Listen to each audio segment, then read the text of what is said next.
que es vuestro culto racional. No os conforméis a este siglo, sino transformaos por medio de la renovación de vuestro entendimiento, para que comprobéis cuál sea la buena voluntad de Dios, agradable y perfecta. Digo, pues, por la gracia que me es dada, a cada cual que está entre vosotros, que no tenga más alto concepto de sí que el que debe tener, sino que piense de sí con cordura, conforme a la medida de fe que Dios repartió a cada uno. Porque de la manera que en un cuerpo tenemos muchos miembros, pero no todos los miembros tienen la misma función. Así nosotros, siendo muchos, somos un cuerpo en Cristo, y todos miembros los unos de los otros.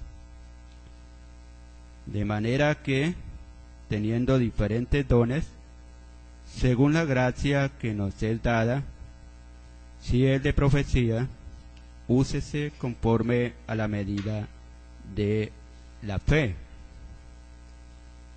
O si de servicio, el servir, o el que enseña en la enseñanza, el que exhorta en la exhortación, el que reparte con liberalidad, el que preside con solicitud, el que hace misericordia con alegría. El amor sea sin fingimiento, aborrecer lo malo, seguir lo bueno, amaos los unos a los otros con amor fraternal, en cuanto a honra, prefiriéndose los unos a los otros. Amén. Señor, te damos gracias por tu palabra. Te alabamos, te glorificamos. Te damos gracias porque éramos enemigos y tú nos has cambiado esa condición de enemistad por una nueva relación, ha establecido una nueva condición en nosotros, y ahora nuestra relación es que tú eres nuestro Padre y nosotros somos tus hijos. Gracias porque antes de conocerte nuestros miembros eran instrumentos solamente para el mal. Ahora pueden ser instrumentos para adoración, alabanza, para el bien. Gracias, Señor. Te alabamos, te glorificamos y te bendecimos. Y en esta mañana pedimos que tú obres de una manera muy especial en el estudio de tu palabra, Señor, para entenderla y también para tener una actitud de obediencia. En Cristo Jesús. Amén. Bien, en esta mañana entonces vamos a estudiar acerca del culto con el cuerpo. Así lo dice Romanos 12:1. Así que, hermanos, os ruego por la misericordia de Dios que presentéis vuestros cuerpos en sacrificio vivo, santo, agradable a Dios, que es vuestro culto racional. Está hablando del culto con el cuerpo y de todos los detalles que tienen que ver con el culto, con el cuerpo de los creyentes. Entonces, la Biblia habla del culto de cuando la iglesia se reúne, y ese es un culto, estamos en culto, pero el culto que habla aquí Romanos 12 va más allá de la reunión que realizamos formal, porque ya tiene que ver con la vida.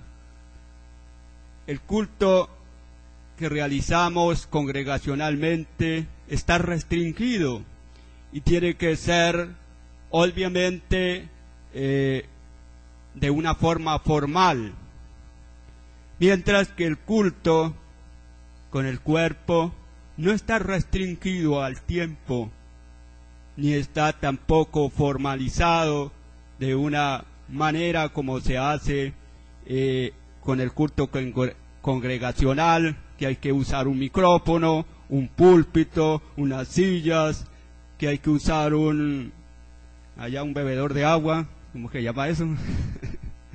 Todo esto le da forma, ¿no? También toca restringirse al tiempo porque no podemos estar aquí todo el día. Las actividades mismas del culto hay que restringirlas, programarlas, ¿verdad? Mientras que el culto con el cuerpo son las 24 horas y es mucho más amplio, es la vida dirigida, orientada y al servicio de Dios cada instante que pasa en este mundo y aún en nuestra vida, en el alma y el espíritu, trasciende, va más allá de este mundo. El cuerpo pertenece a Dios y Él lo destinó para el culto.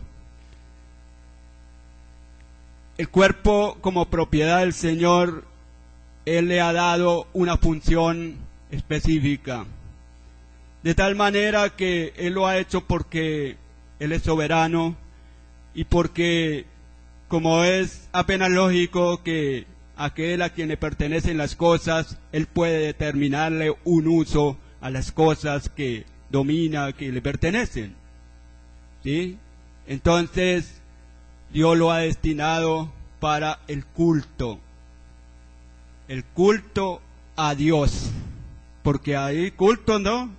Culto a las imágenes, culto al mundo, culto al sol, a las criaturas, pero el cuerpo no es para ese tipo de cultos.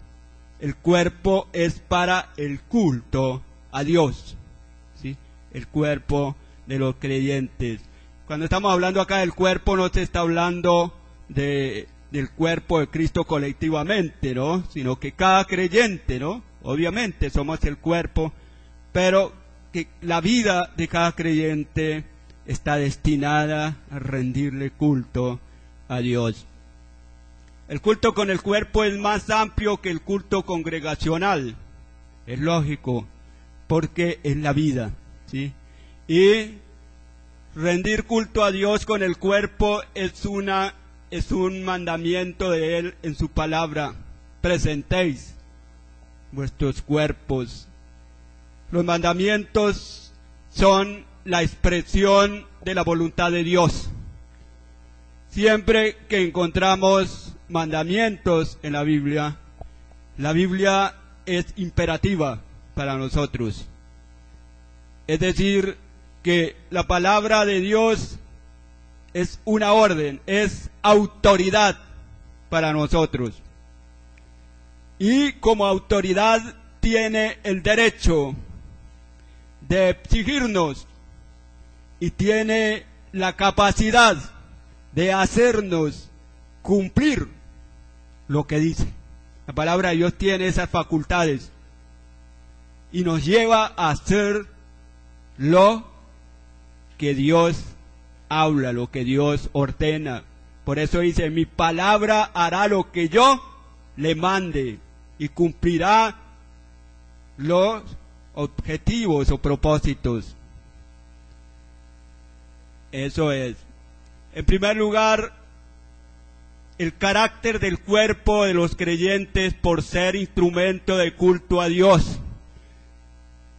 Cuando estoy hablando del carácter, estoy hablando de lo que es el cuerpo, según la Biblia, no según criterios humanos, sino la Biblia dice acerca de lo que es nuestro cuerpo.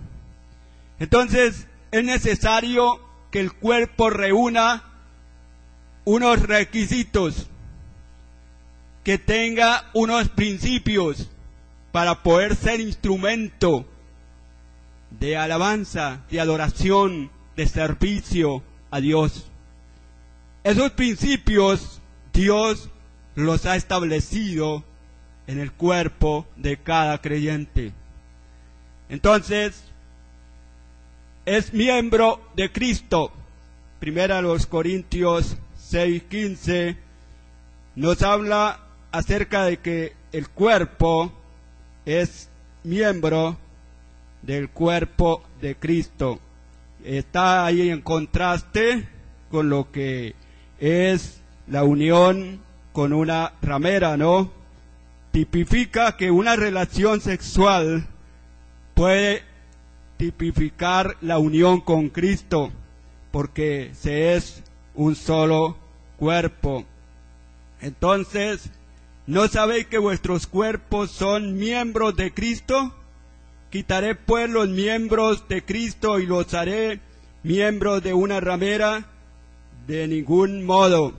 Primera a los Corintios capítulo 15, en estos versículos se está hablando de que no es compatible la relación sexual de un creyente con una ramera, porque el creyente está unido con cuerpo, alma y espíritu al Señor, ¿sí?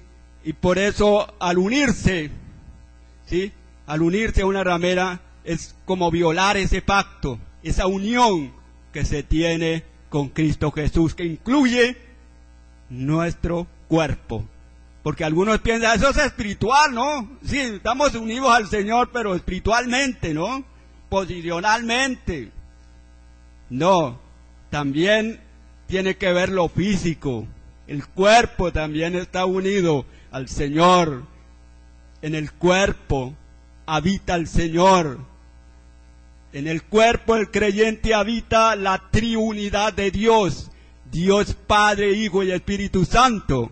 Lo que vemos es que el Espíritu es quien nos guía, se ve en las Escrituras mucho más el ministerio del Espíritu Santo, pero en el Espíritu Santo está presente la triunidad.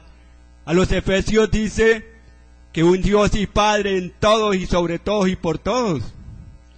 ¿Sí? En Gálatas dice que Cristo vive en nosotros. ¿Sí? Y aquí primero a los Corintios y Romanos dice que el Espíritu Santo habita al creyente. Entonces, eso es. Ser miembro significa estar unidos a Cristo. Pero el que se une al Señor, un espíritu es con Él. ¿Sí?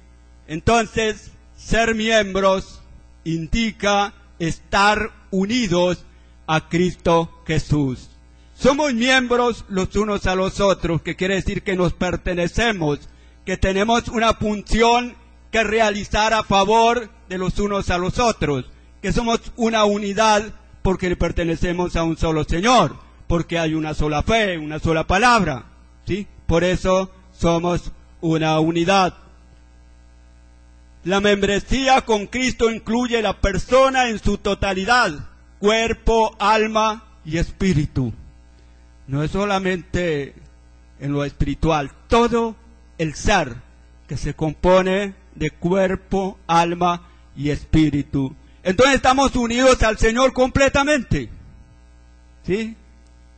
Y ahí que el uso del cuerpo tiene que ver con la unión con Cristo, tiene que ver, por eso ha sido destinado para el culto a Dios, ¿sí? Desde luego que en el culto a Dios con el cuerpo participa el alma y el espíritu, todo el ser, ¿no? Participa, desde luego. Bien, el cuerpo del creyente es también templo del Espíritu Santo, ¿no? Primera a los Corintios 3, 16 y 6, 19. Entonces dice, ¿o ignoráis que vuestro cuerpo es templo del Espíritu Santo, el cual está en vosotros, el cual tenéis de Dios, y que no sois vuestros? ¿O ignoráis que sois templo? Esta expresión no es para poner en duda, es una expresión hebraica, es una forma refinada, profunda de decir las cosas, sí, porque los judíos cuando dicen desierto, desierto, indicaba que era un maestro. Cuando se usaba esos giros, indicaba que era un maestro muy capacitado, que conocía, ¿sí?, que sabía expresarse, sabía hablar, ¿sí? Es cierto, es cierto. Para nosotros una repetición, pero en esa época, entonces, era saber hablar. Entonces, aquí lo que está diciendo es que nosotros, los creyentes, nuestro cuerpo es la casa, la habitación del Espíritu Santo. Si no fuera así, no se podría ofrecer o presentar el cuerpo en sacrificio al Señor, porque realmente no es la sola persona la que le rinde culto a Dios, es Dios quien se manifiesta a través del Espíritu Santo. El Espíritu Santo nos lleva a ofrecer el culto a Dios, ¿sí? Porque el culto a Dios es algo sobrenatural. La adoración, la alabanza, el rendirle homenaje a Dios va más allá de solo postrarse, de cantar. Eso es parte, pero va mucho más allá, porque es la vida al servicio, es la vida del creyente unida a Dios y para adoración, ¿sí? Entonces, pero eso se logra a través del Espíritu Santo. Pero para ello, el Espíritu Santo está en el creyente. Entonces el cuerpo está destinado para el culto, pero le es necesario que el Espíritu Santo esté ahí. Por eso, Dios ha querido que el cuerpo del creyente sea la casa de Él, la habitación, la morada de Él. Entonces, ese es el cuerpo, templo, lo dice la Biblia, lo dice Dios en su palabra. No es algo que sale de nosotros, es lo que Dios dice, que somos templo del Espíritu Santo. Donde mora el Espíritu Santo es instrumento con el cual se le ofrece culto a Dios. Instrumento de morada, instrumento de ofrecimiento con el cual se le ofrece culto a Dios. El cuerpo del creyente también es propiedad de Dios. El versículo 20 entonces dice: porque habéis sido comprados por precio, glorificad pues a Dios con vuestro cuerpo y en vuestro espíritu, los cuales son de Dios. Entonces, Dios lo ha destinado al cuerpo para el uso exclusivo de Él, para ofrecerle culto, pero por el cuerpo de los creyentes dio un precio, pagó un alto precio, y ese precio lo sabemos que es la sangre sin mancha y sin contaminación de Cristo Jesús. Ese es el precio, la vida de Cristo, el sufrimiento y su sangre sin mancha y sin contaminación. Es el precio que Dios ha dado por el cuerpo, por la vida de los creyentes, para convertirlos en instrumentos de adoración, de culto. Por compra, esto indica que tiene un precio muy elevado. Y elevado porque el precio lo dio Dios. Si el precio lo hubiera dado un hombre, por rico que fuera, por poderoso que fuera, sería en comparación al precio que puede dar Dios, sería por debajo, sería menor. Pero ¿quién puede dar un precio como el que Dios pudo dar? ¿Quién podía pagar? ¿Qué rey? ¡Qué poderoso! Podía dar el precio que Cristo dio por nosotros. Solo Cristo Jesús. Porque para dar ese precio no era tanto solamente morir. Tenía que ser inocente y sin culpa. No estar manchado por la mancha del pecado. Solo Cristo. Solo la humanidad de Cristo.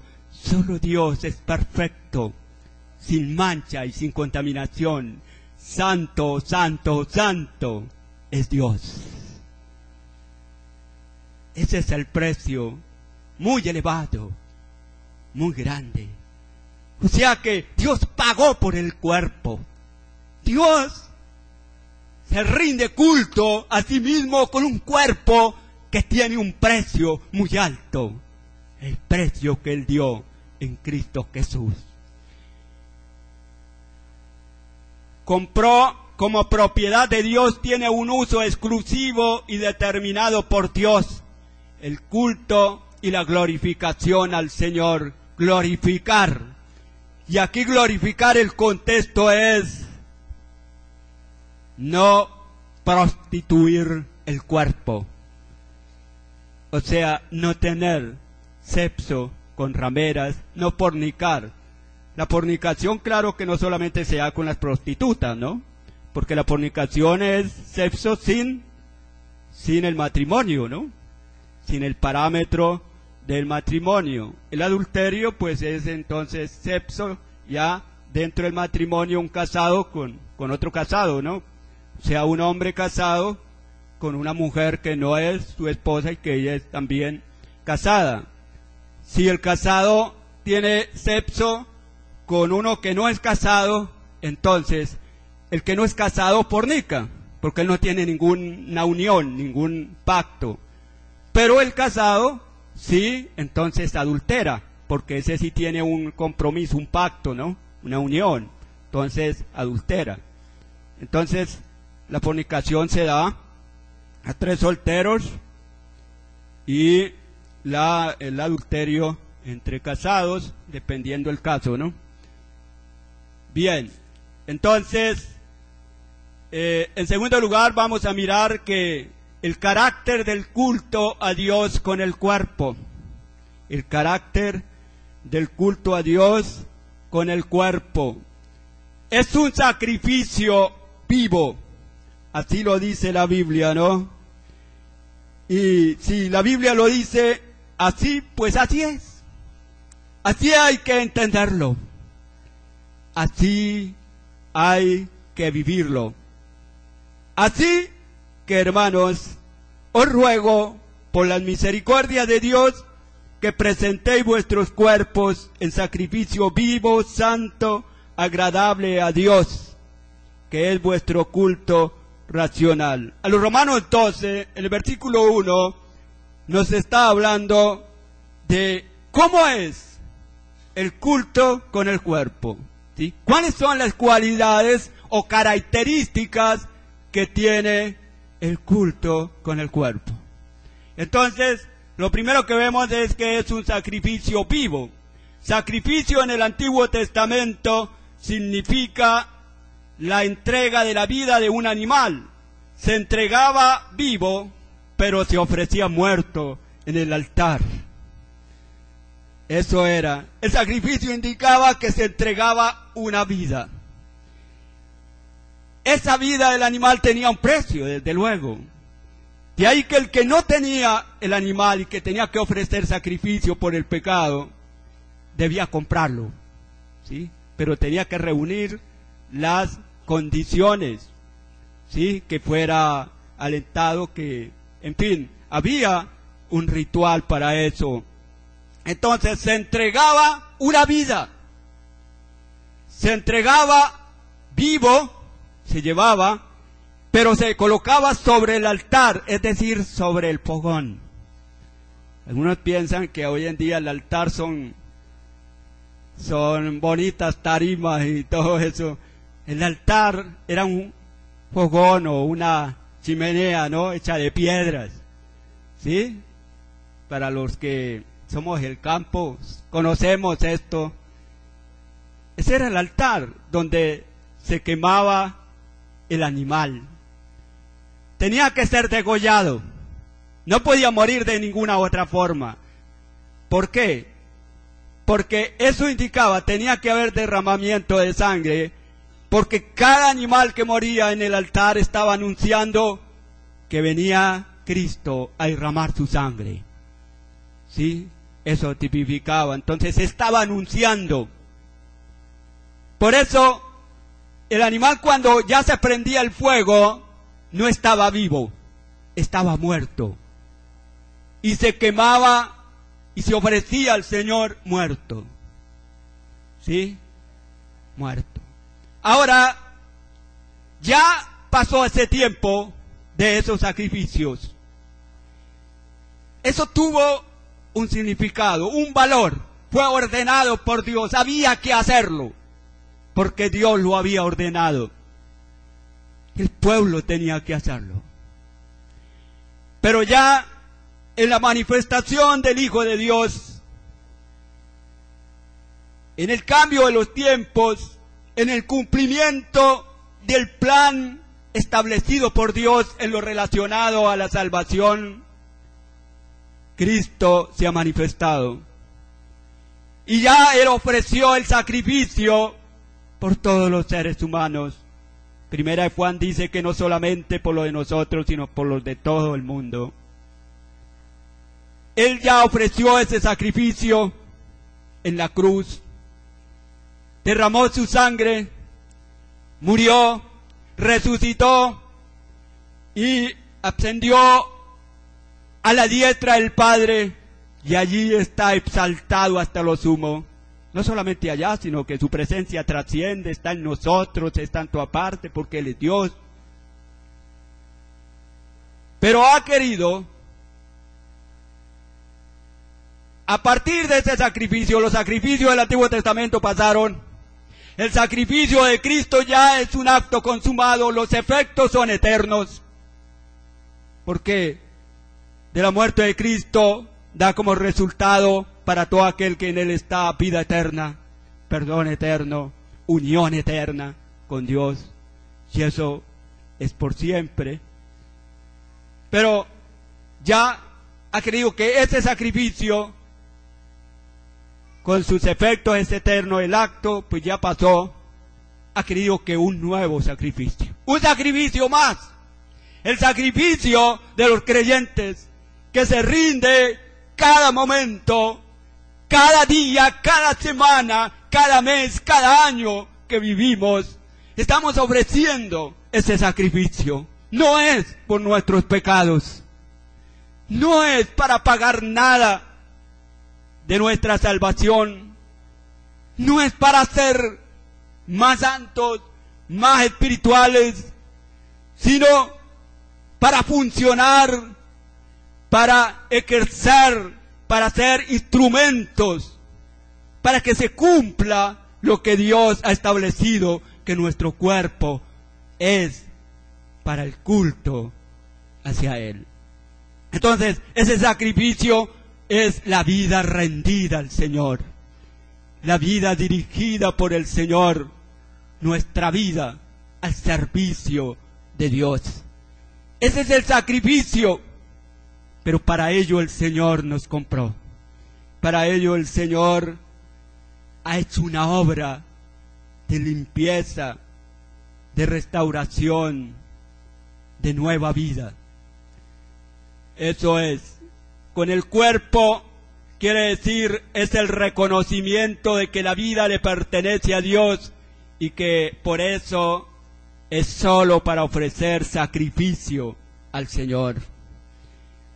Todavía los creyentes de Corinto podrían caer en el peligro de participar de los cultos idolátricos, donde el sexo era parte del culto, un elemento o un ingrediente del culto. Porque los paganos, los cultos a los dioses, entre comillas, ¿no? Porque solamente hay uno, a las falsas divinidades, una de las cosas que habían involucrado en el culto era el acto sexual de hombres con mujeres. ¿Sí? Esa era parte del culto. Lo más sagrado, quizás, lo más que podía dar la persona. Le está recordando que el cuerpo del creyente no es para ese tipo de culto.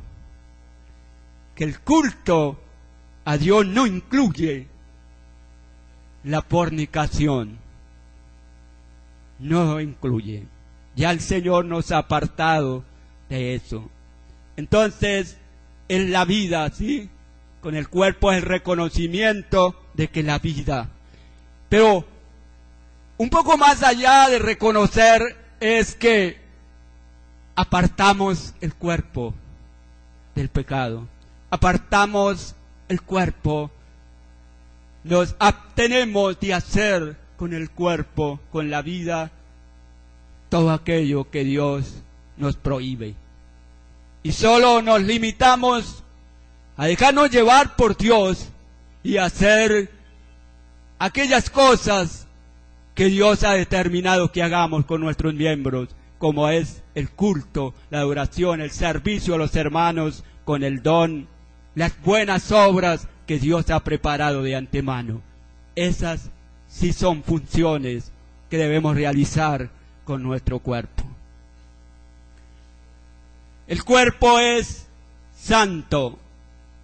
Entonces ahí en Romanos capítulo 1 nos habla bien de las características, ¿no? Así que, hermanos, os ruego por la misericordia de Dios que presentéis vuestros cuerpos en sacrificio vivo y ahora santo. Ese es el carácter, ese es el culto con el cuerpo, es santo. El cuerpo del creyente ha sido apartado por Dios para que ofrezca sacrificio a Él. ¿Apartado de qué? ¿De qué nos ha apartado el Señor? A ver, ¿quién me colabora? Del pecado, aún del mundo, de la corrupción, ¿sí? Del mundo en el sentido del ambiente malo, ¿no? Porque aquí estamos en el mundo y usamos cosas del mundo, ¿cierto? Hay que entender eso, pero todo lo que tiene que ver con el pecado, con el ambiente que solamente tiene inclinación al mal, de ellos sí nos ha apartado el Señor. Entonces, es santo. Santo indica apartado, lo que se aparta para un uso exclusivo, lo que es diferente. Por eso en el Antiguo Testamento habían utensilios que se apartaban para el uso del culto, para el uso de Dios.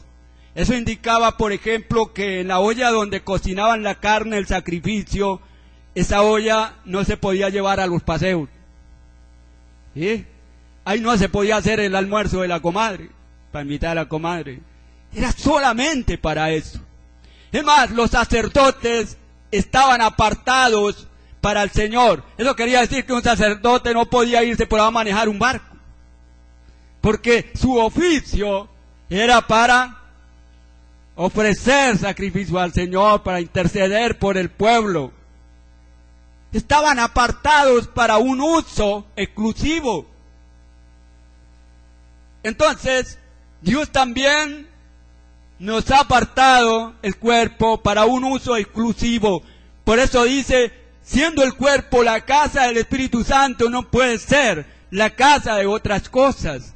Por eso nuestros cuerpos ya no pueden ser para la fornicación, no pueden ser una cantina donde hay cigarrillo, donde hay licor, donde hay muchas cosas prohibidas por Dios, porque ha sido apartado, no tiene ese uso. Hay otros que están en eso porque todavía no han pasado por el proceso, pero quienes hemos pasado por el proceso misericordioso y poderoso de Dios, transformador, ya hemos sido apartados para el uso exclusivo del Señor. El culto con el cuerpo a Dios es agradable a Dios. Agradable significa bueno, que es apartado del mal, aceptable y aprobado por Dios. Tiene solamente la característica de lo bueno. Agradable indica que ha sido acepto por Dios. Indica también que ha sido aprobado por Dios. Y hermano, lo que Dios aprueba bueno es bueno, en gran manera. ¿Sí? Lo que Dios acepta, lo que Dios aprueba, esto es bueno. en gran manera. Pero lo que Dios no acepta, lo que Dios no aprueba, eso no es bueno, eso no sirve, eso no se debería hacer. Es agradable a Dios porque Él mismo lo hace que sea agradable. Pero es agradable y aceptable porque Dios nos ha apartado, porque Dios hace que el culto con el cuerpo, que la vida en adoración al Señor sea agradable. Dios lo hace agradable. El culto con el cuerpo es racional. Puede ser entendido por los sentidos humanos. Eso indica racional. Algunos indican que tenía que ver con el animal que era llevado como, dice que al Señor lo llevaron como oveja al matadero, ¿sí? Indicaba que el animal no podía razonar, ¿verdad? No puede, ¿sí? No puede, y por eso el animalito se llevaba y se amarraba y se mataba y él no podía decir nada, ¿sí? Pero váyase a hacer eso con una persona, ¿no?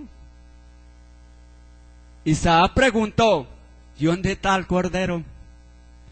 Y cuando lo llevaba Abraham para ofrecerlo, ¿y dónde está el cordero? Veo la leña y veo el cordero. La respuesta es, Dios se proveerá. Pero tuvo que pasar por el altar un tiempito. ¿Por qué no decirlo? Pasar el susto. Es apenas normal. Pero por Isaac había un cordero. Lo que estaba tipificando que por cada uno de nosotros hubo un cordero. Uno solo para todos, ¿no? Es el Señor Jesucristo. Sí, claro que Él es Dios. Sí, Él es Dios y en su humanidad es Dios, pero eso estaba también mostrando allá el cordero que sirvió de sustituto por Isaac. Es racional, quiere decir que es justo, conforme a la naturaleza humana. Sabemos que estamos rindiendo culto al Señor, es entendible, pero también esto indica como racional, quiere decir que es justo, que indica que es conforme a la naturaleza santa de Dios y aún del que lo ofrece, porque cada uno de nosotros somos santos, ¿sí o no? Lo dice la palabra, que Dios nos santificó. Entonces, si somos santos, el culto al Señor es santo. Es apenas lógico que sea santo, porque lo ofrece un santo. Eso indica que está conforme a la naturaleza de Dios, que es lo recto, que es lo que se debe de hacer, se puede hacer, y que con ello no hay absolutamente nada malo. ¿Por qué? Porque está conforme a la naturaleza santa de Dios.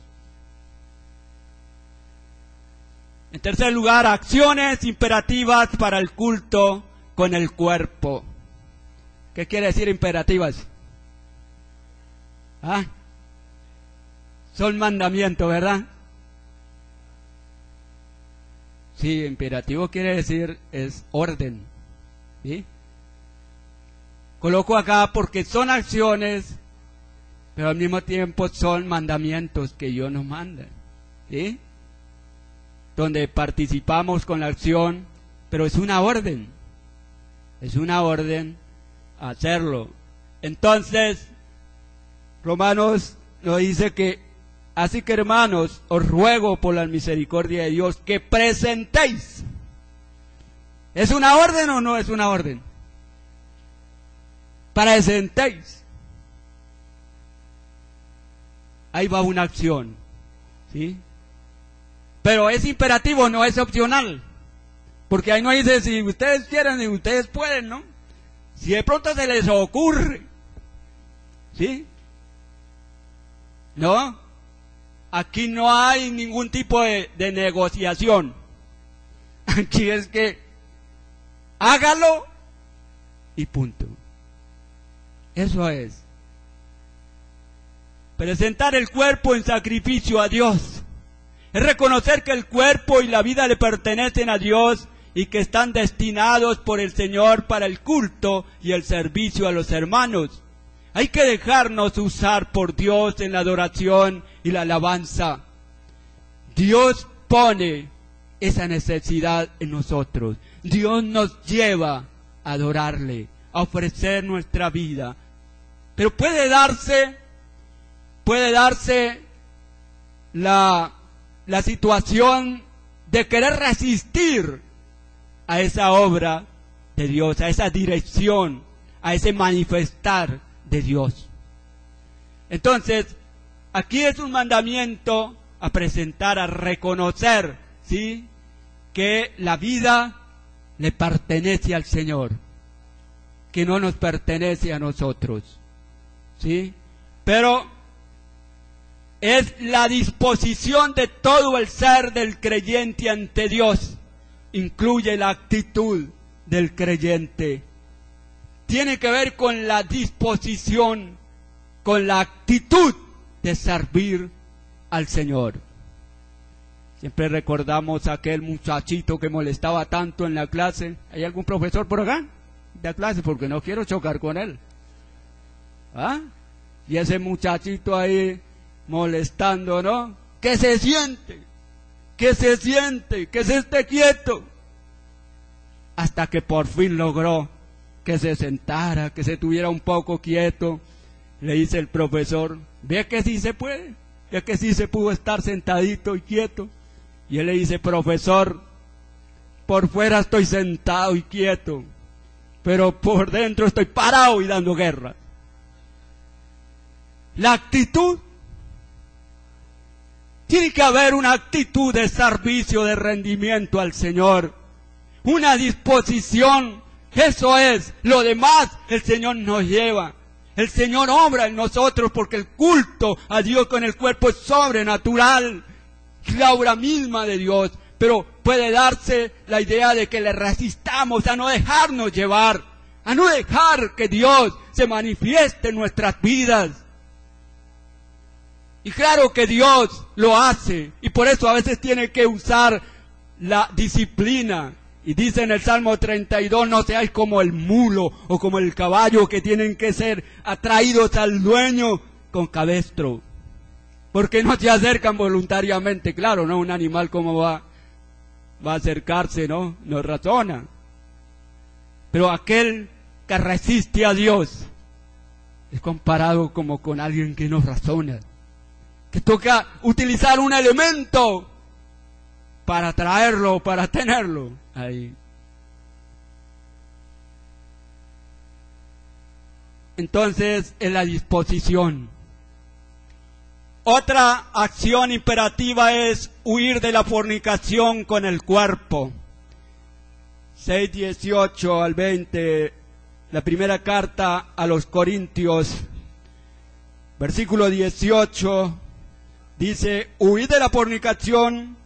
Cualquier otro pecado que el hombre cometa está fuera del cuerpo, mas el que fornica contra su propio cuerpo peca. Lo dice la palabra del Señor. Entonces, huir, ¿qué es huir?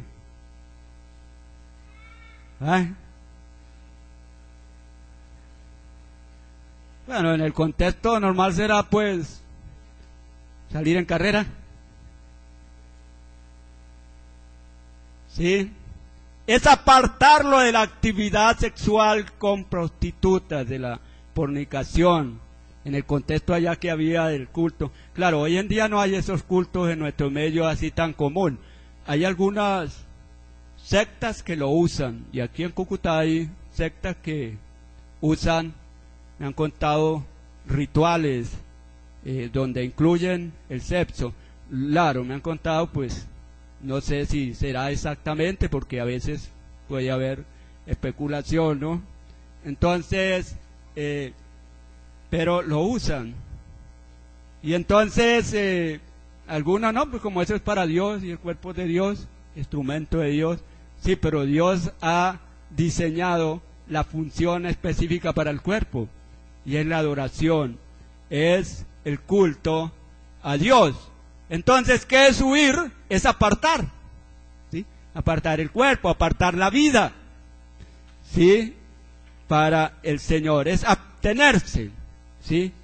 De la fornicación, con prostitutas y de cualquier forma también, ¿no? Bien. Otra acción imperativa es no conformarse a este siglo. ¿Qué es este siglo? ¿A qué se está refiriendo ahí? El versículo 2 del capítulo 12 a los romanos. No os conforméis a este siglo, sino transformaos por medio de la renovación de vuestro entendimiento, para que comprobéis cuál sea la buena voluntad de Dios, agradable y perfecta. Tiene un propósito, ¿no? Comprobar la voluntad de Dios, que es buena, que es agradable y que es perfecta. Entonces, en no sujetarse voluntariamente a hacer lo que el ambiente corrupto pide que hagamos o pide hacer. Este siglo, el término tiene varios usos, pero en este contexto, en este versículo, se refiere al ambiente pecaminoso en que vivimos. Siglo a veces puede referirse a tiempo, ¿no? A tiempo, ¿sí? A veces la palabra siglo también a mundo, que tiene que ver con todo lo creado. Pero acá es al ambiente, ¿no? Pecaminoso, al sistema pecaminoso que hay, ¿no? Entonces, todo aquello que está en contra de la voluntad de Dios, porque estamos en el mundo y muchas cosas tenemos que valernos de las cosas del mundo, ¿no?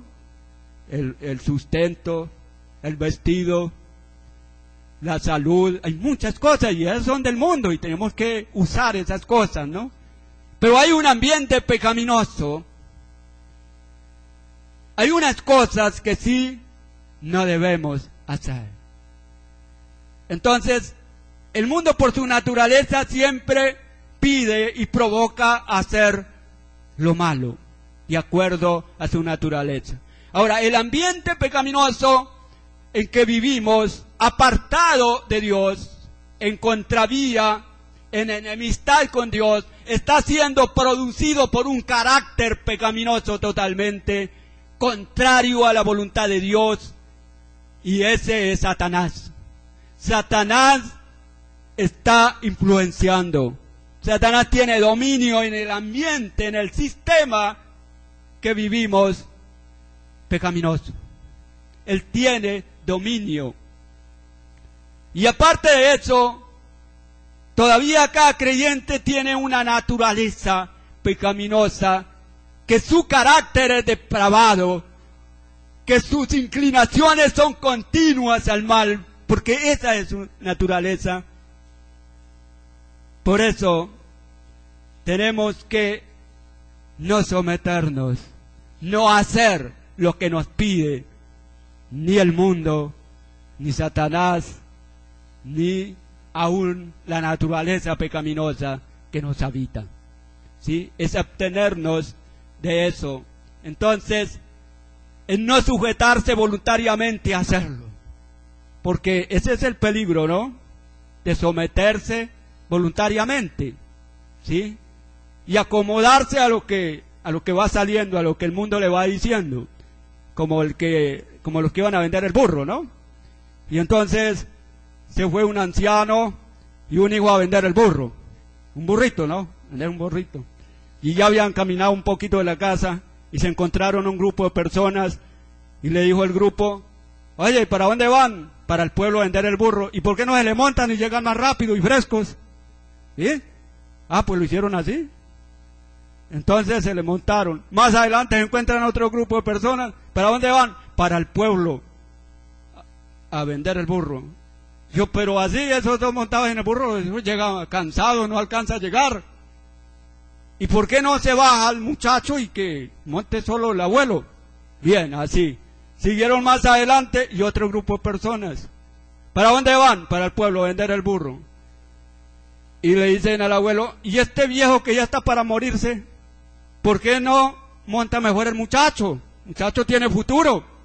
Ah, pues entonces se bajó el abuelo y se subió el muchacho. ¿Sí? Y se subió el muchacho. Y más adelante, otro grupo de personas, ¿para dónde van? Para el pueblo a vender el burro. Y le dice el grupo, y este muchacho que no considera a su padre, ¿por qué no mejor se monta el abuelo y se baja el muchacho? Y entonces así lo hicieron. Más adelante, otro grupo, ¿y por qué no se montan ambos? Ese burro le sobra la fuerza. Y así lo hicieron. Más adelante, otro grupo, ¿para dónde van a vender el burro? ¿Cómo se les ocurre que el burro tan cargado llega cansado? ¿Por qué no se bajan, agarran una vara, lo amarran y lo llevan cargado? Así sí llega fresco el burro. Así lo hicieron, iban pasando por un puente y el burro miró hacia abajo y se asustó y empezó a brincar y cayó allá. Se les ahogó el burro. ¿Por qué? Porque ellos hacían lo que la gente les iba diciendo.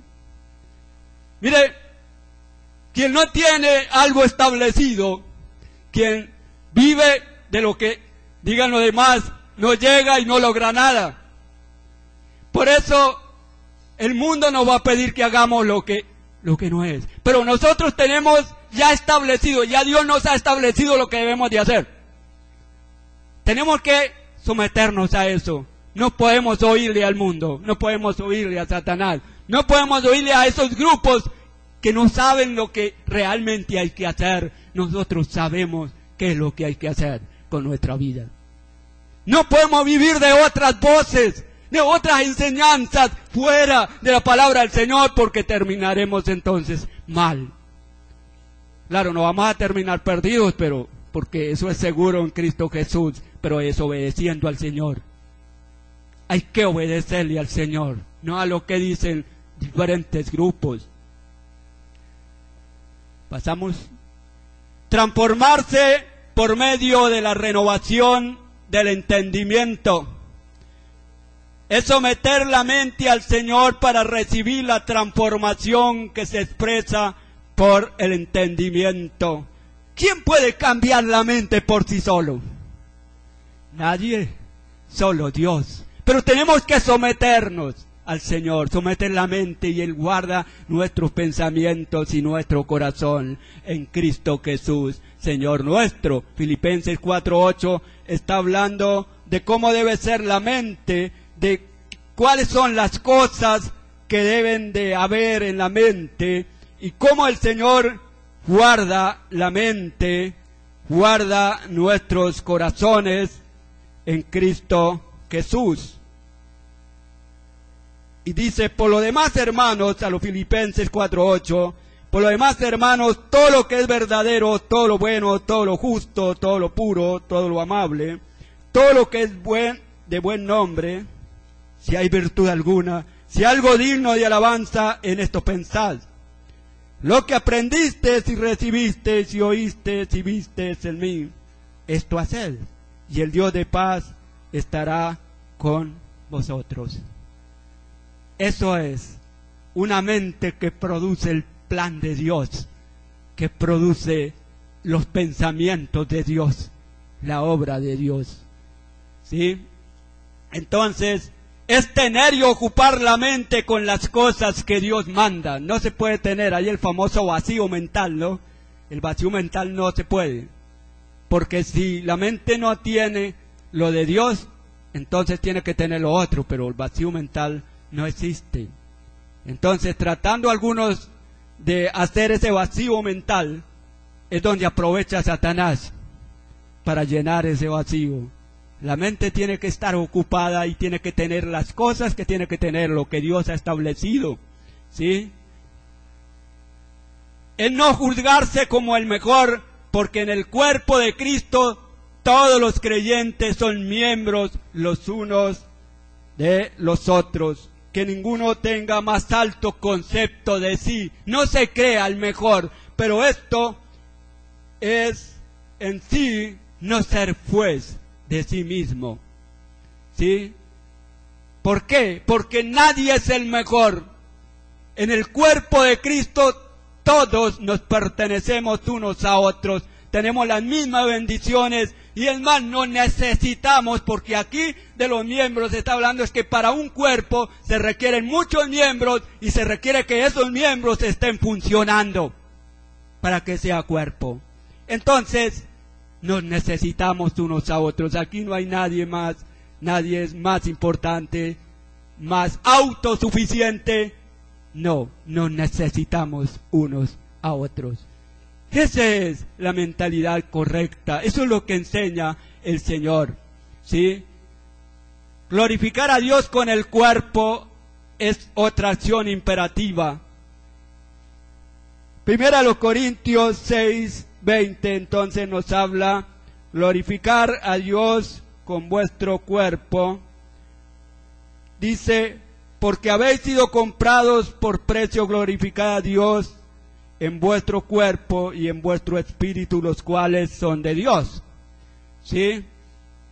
Es abstenerse de la fornicación con el cuerpo porque le pertenece a Dios y está destinado para el culto a Dios. Eso es glorificar al Señor con el cuerpo, abstenerlo de todo aquello que es pecado. Eso es glorificar al Señor con el cuerpo. Llegamos a la conclusión. ¿De qué se trató el tema? Del culto a Dios con el cuerpo. Y vimos entonces lo que es el cuerpo, ¿no? Que es templo del Señor, que es miembro, ¿sí?, de Cristo. Y vimos también el carácter del culto con el cuerpo: es santo, es vivo, es agradable a Dios, o sea, aceptable. Y vimos las acciones imperativas, ¿no?, del culto: huir de la fornicación, presentar el cuerpo, glorificar a Dios con el cuerpo, no conformarse a este mundo. Todas esas cosas hay que hacerlas para ofrecer el culto al Señor. Los creyentes deben depender de Dios, aceptando su dirección para que su vida sea un culto a Dios. Amén. Eso es. Tenemos que aceptar y depender del Señor para que nuestra vida sea un culto a Dios permanente. El culto con el cuerpo es toda la vida sometida a Dios y usada por Dios. Ese es el culto con el cuerpo. Desde luego que aquí estamos reunidos con el cuerpo, haciendo lo que Dios nos manda. Eso es parte, ¿sí? Eso es parte de la vida rendida al Señor. Señor, te damos gracias en el nombre de Jesús por habernos rescatado de la vana manera de vivir. Gracias por tu palabra, Señor. Gracias porque siendo malos nos has apartado y nos has convertido en instrumentos de adoración para ti. Gracias, oh Dios, por la morada del Espíritu continuamente en nuestro ser. Gracias porque podemos ser esos instrumentos de culto. Señor, obra para tener esa actitud de obediencia hacia ti, para que todo nuestro ser y nuestra vida pueda estar rendida, Señor. Tengamos esa actitud. Apártanos de todo aquello, Señor, que nos distrae. Ser adoradores con nuestro cuerpo, de ofrecer ese sacrificio a ti, Señor. Obra de una manera muy especial, obra en cada uno de los hermanos, obra según su necesidad, Señor. Y allí donde necesita victoria, donde necesita, Señor, quizá apartarse, dale la victoria. Obra de una manera muy especial.